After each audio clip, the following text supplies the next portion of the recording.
Hello friends, आप सभी का स्वागत है आपके अपने ही यूट्यूब चैनल LGR स्टडी में। दोस्तों, जैसा कि आप सभी जान रहे हैं कि इस वीडियो सीरीज में हम लोग क्लास 10th यानी कि मैट्रिक बोर्ड एग्जाम के बेहतर तैयारी के लिए सामाजिक विज्ञान यानी कि सोशल साइंस के महत्वपूर्ण ऑब्जेक्टिव क्वेश्चन का चैप्टर वाइज तैयारी करते हैं।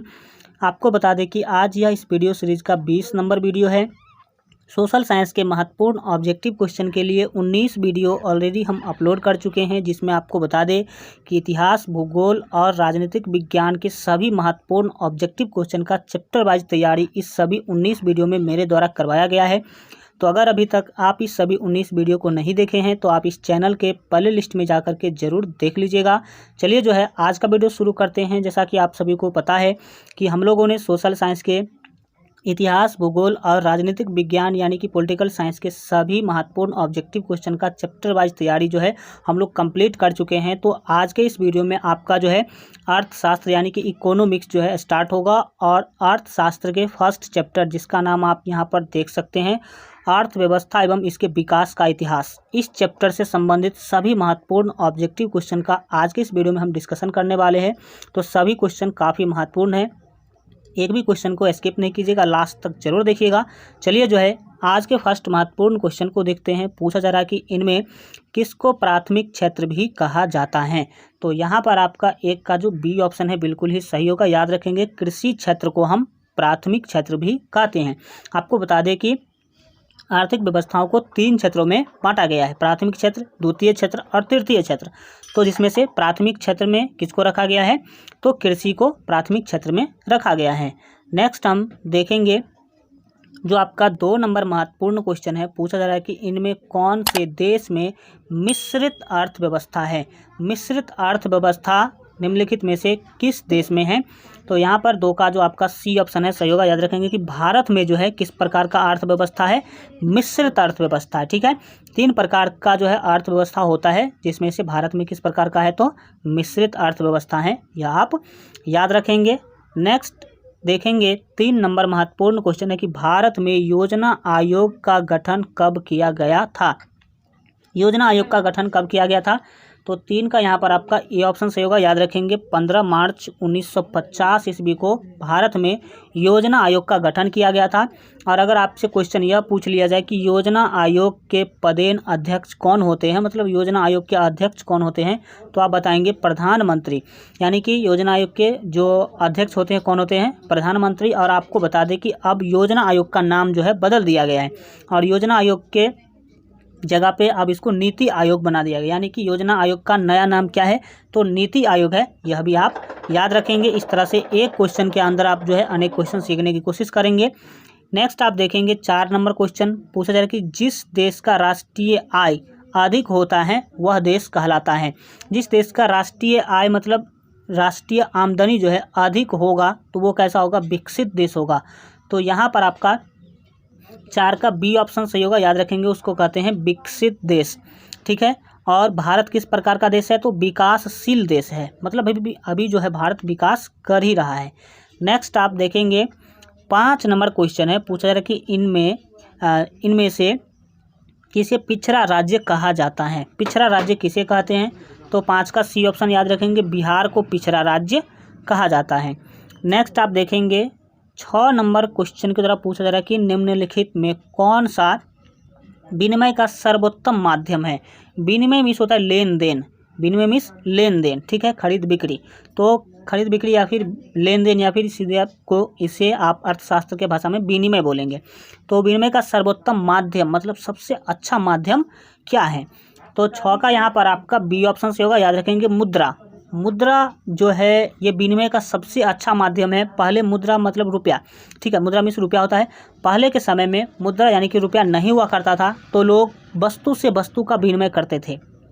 मतलब किसी को चावल खरीदना है और उसके पास क्या है, मान लीजिए कि दाल है तो दाल लेकर के जाते थे और चावल खरीद के लाते थे, तो उसे कहते हैं हम लोग वस्तु मुद्रा प्रणाली। ठीक है, वस्तु मुद्रा सॉरी यहाँ पर वस्तु विनिमय प्रणाली। ठीक है, तो वस्तु विनिमय प्रणाली में बहुत सारा कठिनाई था, लेकिन जैसे मुद्रा का विकास हुआ, मुद्रा का आविष्कार हुआ तो सभी कठिनाई दूर हो गए।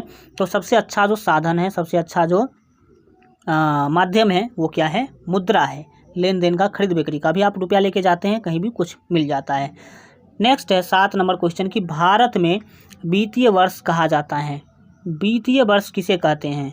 देखिए, वैसे साल का शुरुआत तो 1 जनवरी से होता है, लेकिन भारत में वित्तीय रूप से जो है कब से साल का शुरुआत होता है? तो 7 का सी ऑप्शन याद रखेंगे, 1 अप्रैल से 31 मार्च तक। ये वित्तीय वर्ष क्या है?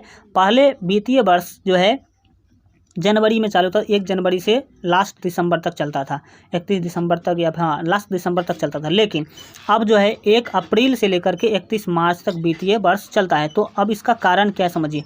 अभी आप देखते होंगे कि आपका जो सेशन है, आपका जो एग्ज़ाम होता होगा वो भी अप्रैल मार्च में होता होगा। तो इससे क्या होता है कि आप जो है समझ सकते हैं। तो ये आप सिंपली याद रखेंगे कि वित्तीय वर्ष क्या है, तो 1 अप्रैल से 31 मार्च है वित्तीय वर्ष। नेक्स्ट हम लोग देखेंगे 8 नंबर क्वेश्चन को। 8 नंबर क्वेश्चन के द्वारा जो है यहाँ आपसे पूछा है कि भारत में किस राज्य का प्रति व्यक्ति आय सर्वाधिक है? भारत में कौन ऐसा राज्य है जिसका प्रति व्यक्ति आय, मतलब एक व्यक्ति का आमदनी जो है अगर देखा जाए प्रति व्यक्ति औसतन आय सबसे अधिक किस राज्य का है? तो 8 का यहाँ पर आपका सही आंसर होगा डी, यानी कि गोवा। याद रखेंगे कि गोवा जो है भारत का सबसे क्या है, प्रति व्यक्ति आय वाला राज्य है, सबसे अधिक वहीं का प्रति व्यक्ति आय है। नेक्स्ट 9 नंबर क्वेश्चन आपके सामने है। पूछा जा रहा है कि बिहार के किस जिले का प्रति व्यक्ति आय सर्वाधिक है? तो बिहार के किस जिले का प्रति व्यक्ति आय, यानी कि ये ऑप्शन सही होगा, पटना का जो प्रति व्यक्ति आय है वो सबसे अधिक है। कहाँ में? तो बिहार में। नेक्स्ट आप देखेंगे 10 नंबर क्वेश्चन है। पूछा जा रहा है कि उत्पादन एवं आय गणना विधि आर्थिक दृष्टिकोण से हैं, आर्थिक दृष्टिकोण से उत्पादन और आय गणना विधि कैसी है? तो 10 का जो यहाँ पर आपका सही आंसर होगा वो आपका जो है डी होगा। याद रखेंगे ये तीनों है, डैट मीन्स ये सहज भी है, वैज्ञानिक भी है और व्यवहारिक भी है। नेक्स्ट आप 11 नंबर क्वेश्चन को देखेंगे। 11 नंबर क्वेश्चन के द्वारा पूछा जाए कि गैर संस्थागत वित्त प्रदान करने वाले सबसे लोकप्रिय साधन है। गैर संस्थागत वित्त प्रदान करने वाले सबसे लोकप्रिय साधन जो है वो क्या है? तो 11 का यहाँ पर आपका बी ऑप्शन से होगा। याद रखेंगे महाजन। अब महाजन किसको कहते हैं? गाँव घर में आप जिससे पैसा लेते हैं, जो पूंजीपति लोग होते हैं, उससे आप क्या करते हैं, लोन लेते हैं या फिर पैसा लेते हैं, तो उसको हम महाजन कहते हैं। तो सबसे लोकप्रिय यही है। आप तुरंत अगर कोई काम पर आप, तो आप उस टाइम बैंक नहीं जाते हैं, आप जो आपके बगल में जो पूंजीपति लोग हैं उससे क्या करते हैं, आप ले लेते हैं। तो यहाँ पर आपका महाजन बिल्कुल ही सही आंसर होगा। नेक्स्ट आप देखेंगे 12 नंबर क्वेश्चन है कि इनमें से कौन संस्थागत वित्त का साधन है? संस्थागत मतलब जो सरकारी आप जिसको कहते हैं। तो 12 का यहाँ पर आपका सी ऑप्शन सही होगा। याद रखेंगे व्यावसायिक बैंक जो है वो संस्थागत वित्त का साधन है। नेक्स्ट आप देखेंगे 13 नंबर क्वेश्चन के द्वारा पूछा कि भारत का केंद्रीय बैंक कौन है? भारत का केंद्रीय बैंक कौन है? तो 13 का यहाँ पर आपका ए ऑप्शन सही होगा। याद रखेंगे reserve bank of India, RBI जो है भारत का केंद्रीय बैंक है, रिजर्व बैंक ऑफ इंडिया जो है आप याद रखेंगे। नेक्स्ट आप देखेंगे 14 नंबर क्वेश्चन है कि बिहार में कार्यरत केंद्रीय सहकारी बैंकों की संख्या कितनी है? कितनी है या फिर कौन सी है? ठीक है, तो 14 का यहाँ पर आपका जो है डी ऑप्शन से होगा। याद रखेंगे 25 केंद्रीय सहकारी बैंक अभी जो है भारत में हैं।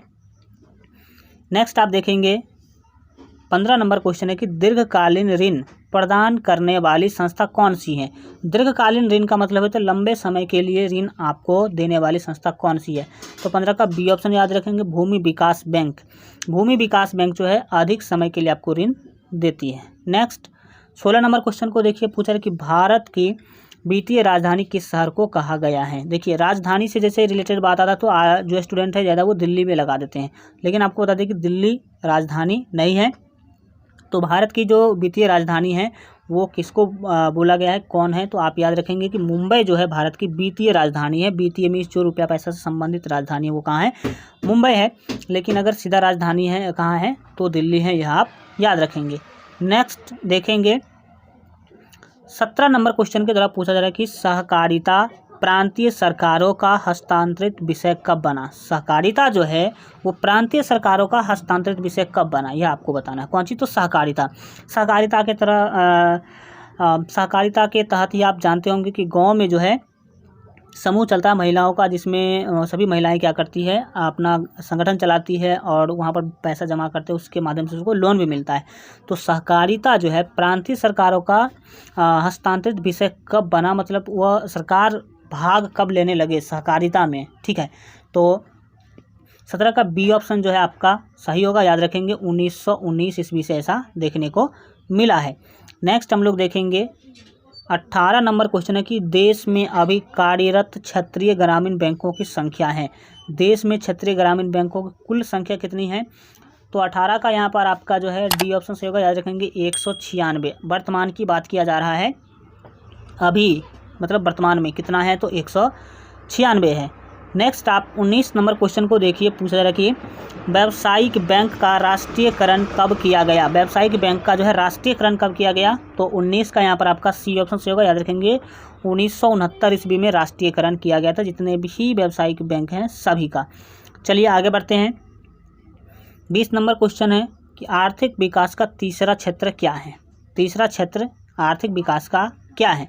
तो 20 का यहाँ पर आपका डी ऑप्शन याद रखेंगे सेवा क्षेत्र। ठीक है, अभी हम आपको ऊपर में बताए थे कि कृषि क्षेत्र जो है प्राथमिक क्षेत्र है और सेवा क्षेत्र जो है आपका क्या है? तीसरा है। और याद रखिएगा कि उद्योग धंधे जितने भी होते हैं वो द्वितीय क्षेत्र में आते हैं। नेक्स्ट 21 नंबर क्वेश्चन है कि मानव पूंजी के प्रमुख घटक कितने हैं? तो 21 का यहाँ पर आपका जो है सी ऑप्शन सही होगा, याद रखेंगे 5 है। कितने हैं मानव पूंजी के प्रमुख घटक? 5। नेक्स्ट आप देखेंगे 22 नंबर क्वेश्चन है कि कौन बीमारू राज्य नहीं है? बीमारू राज्य नहीं है, देखिए BIMARU। तो BI से बिहार हो गया, MS से हो गया मध्य प्रदेश, R से राजस्थान हो गया, U से उड़ीसा हो गया। तो कौन सा बीमारू राज्य नहीं है यह आपको क्या करना है? बताना है। तो 22 का यहाँ पर आपका सी ऑप्शन होगा, उत्तर प्रदेश जो है बीमारू राज्य में नहीं आता। जैसे बिहार है, मध्य प्रदेश है, उड़ीसा है और राजस्थान है, लेकिन उत्तर प्रदेश इसमें नहीं है। नेक्स्ट आप देखेंगे 23 नंबर क्वेश्चन है कि कौन सी सेवा गैर सरकारी है? गैर सरकारी सेवा कौन सी है? तो सैन्य सेवा आप सभी जानते हैं सरकारी होता है, वित्त सेवा जो है सरकारी होता है, रेल सेवा भी आपका सरकारी होता है, लेकिन मॉल सेवा जो है वो क्या होती है? गैर सरकारी होता है। आप सभी जानते होंगे सभी जगहों पे मॉल जो है बड़ा बड़ा मॉल क्या है? मॉल एक ऐसी संस्था होती है जहां पर आपको एक छत के नीचे सभी प्रकार के सामान उपलब्ध कराए जाते हैं, तो वो क्या कहलाते हैं? मॉल कहलाते हैं। और ये सभी के सभी प्राइवेट होते हैं जनरली। ठीक है, नेक्स्ट आप देखेंगे जो आपका 24 नंबर क्वेश्चन है, पूछा जा रहा है कि ऊर्जा के मुख्य स्रोत क्या हैं? तो ऊर्जा के मुख्य स्रोत क्या है ये आपको बताना है। तो 24 का डी ऑप्शन, ये सभी जो है ऊर्जा के मुख्य स्रोत, कोयला हो, पेट्रोलियम हो या फिर विद्युत हो, मेन रूप में इसे मुख्य स्रोत के रूप में हम लोग जानते हैं। नेक्स्ट आप देखेंगे 25 नंबर क्वेश्चन के द्वारा जो है यहाँ पर पूछा जा रहा है कि नई आर्थिक नीति में किसे सम्मिलित किया गया? नई आर्थिक नीति में किसे जो है सम्मिलित किया गया है? तो 25 का यहाँ पर आपका डी ऑप्शन से होगा, यानी कि आपको बता दें कि उदारीकरण, निजीकरण और वैश्विकरण, इस तीनों चीज़ों को जो है शामिल किया गया है नई आर्थिक नीति में। तो 25 का जो यहाँ पर आपका सही आंसर हो जाएगा वो डी होगा, यानी कि उपयुक्त सभी में नई आर्थिक नीति को शामिल किया गया है। नेक्स्ट आपका 26 नंबर क्वेश्चन है, पूछा जा रहा है कि वैश्वीकरण के मुख्य अंग कितने हैं? वैश्वीकरण के मुख्य अंग कितने हैं? तो 26 का यहाँ पर आपका जो है डी ऑप्शन यानी कि 4 बिल्कुल ही सही आंसर होगा। नेक्स्ट आप देखेंगे 27 नंबर क्वेश्चन, यहाँ जो है 27 नंबर क्वेश्चन के द्वारा आपसे पूछा जा रहा है कि शेयर बाजार की जो है नियामक संस्था है, नियामक संस्था जो है कौन है? किसका? तो शेयर बाजार की। तो 27 का जो है यहाँ पर आपका बी ऑप्शन जो है बिल्कुल ही सही होगा, याद रखेंगे 27 का शेयर बाजार की जो नियामक संस्था है वो कौन है? तो 27 का बी ऑप्शन यानी कि SEBI, सेबी जो है आपका बिल्कुल ही सही आंसर होगा। नेक्स्ट आप देखेंगे 28 नंबर क्वेश्चन है कि भारत में किस राज्य की प्रति व्यक्ति आय सबसे कम है? सबसे कम किस राज्य की प्रति व्यक्ति आय है? तो जो सबसे पिछड़ा राज्य होगा उसी का आय क्या होगा? कम होगा। तो बिहार आपका बिल्कुल ही सही आंसर हो जाएगा। चलिए आगे बढ़ते हैं। यहाँ पर आपका 29 नंबर क्वेश्चन है कि भारत में नीति आयोग की स्थापना हुई, जिसको हम लोग पहले जो है योजना आयोग के नाम से जानते थे, अब उसे नया नाम नीति आयोग दिया गया है। तो नीति आयोग की स्थापना कब की गई है? तो 29 का यहाँ पर आपका सी ऑप्शन होगा, याद रखेंगे 2015 में हम लोगों ने सेवा आयोग का ये जो आपका नीति आयोग का जो है स्थापना किया गया। कब? तो 2015 आपका बिल्कुल ही सही होगा। नीति आयोग की स्थापना का अगर पूछा जाए तो 2015 आपका बिल्कुल ही सही आंसर होगा। नेक्स्ट आप देखेंगे 30 नंबर क्वेश्चन है कि योजना आयोग को भंग कर कौन सा आयोग बना? तो अभी हम आपको बताएं कि योजना आयोग को भंग करके क्या बनाया गया, तो नीति आयोग बनाया गया था। तो ए ऑप्शन आपका बिल्कुल ही सही होगा। तो इसका ए ऑप्शन आपका सही हो जाएगा। नेक्स्ट आप देखेंगे 31 नंबर क्वेश्चन को। 31 नंबर क्वेश्चन काफ़ी महत्वपूर्ण है। क्वेश्चन के द्वारा यहाँ जो आपसे पूछा रहा कि किसने कहा बिहार के विकास के बिना भारत का विकास संभव नहीं है।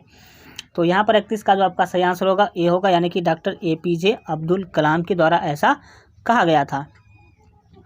नेक्स्ट आप देखेंगे 32 नंबर क्वेश्चन है कि राष्ट्रीय विकास परिषद का गठन कब हुआ था। राष्ट्रीय विकास परिषद का गठन कब हुआ था ये आपको बताना है। तो 32 का यहाँ पर आपका सी ऑप्शन से होगा। याद रखेंगे 1952 के अंदर जो है इसका विकास जो है संगठन का जो है गठन हुआ था। किसका, तो राष्ट्रीय विकास परिषद का। नेक्स्ट आप 32 के बाद जो है 33 नंबर क्वेश्चन है कि भारत में कितने राष्ट्रीयकृत बैंक हैं। राष्ट्रीयकृत बैंक कितने हैं जिसका सरकार से मान्यता प्राप्त है। तो 33 का बी ऑप्शन याद रखेंगे 19 यहाँ पर आपका बिल्कुल ही सही आंसर होगा। इस तरह से यह चैप्टर आपका कंप्लीट होता है। अगले क्लास में आपका जो सेकंड चैप्टर इसका नाम है राज्य एवं राष्ट्र की आय। इस चैप्टर से संबंधित सभी क्वेश्चन अगले क्लास में हम लोग करेंगे।